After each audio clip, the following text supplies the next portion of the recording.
I believe Kamala Harris's political career is over. I think you've seen the last of her with this book, politically. I'm quite sure she's a highly intelligent woman, very accomplished. She's a former state attorney general. She's a former senator. She's a former vice president of the United States and obviously the Democratic nominee for the presidency of the United States in 2024. But this was the last straw.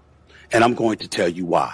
Because although I'm certainly not an advocate of her diming out her boss and talking about whatever deficiencies he may have had, you could have said something.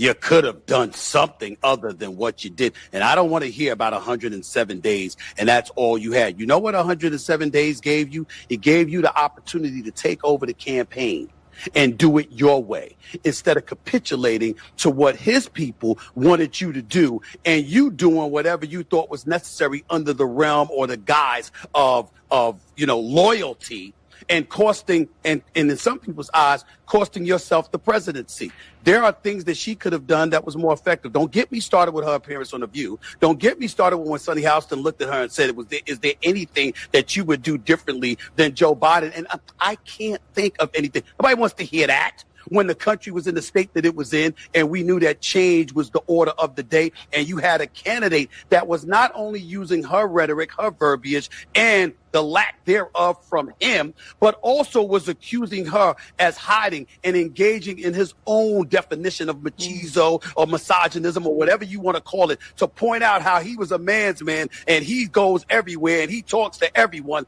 while she was not willing to do that initially. And then you come out with a book in the aftermath of it all, and you've talked about Pete Buttigieg and, him being gay, or you talked about Josh Shapiro, the governor that I just interviewed the other day, and you talked about him being too eager for the vice presidency when he was clearly a better choice than Tim Walz, or you want to talk about Gavin Newsom now, but you wouldn't do it before. Nobody's trying to hear that now.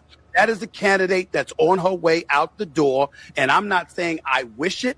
I've had the pleasure of meeting her once before. She is a very nice person, very accomplished. I respect her, but when I look at the excerpts from this book, it's too little, too late.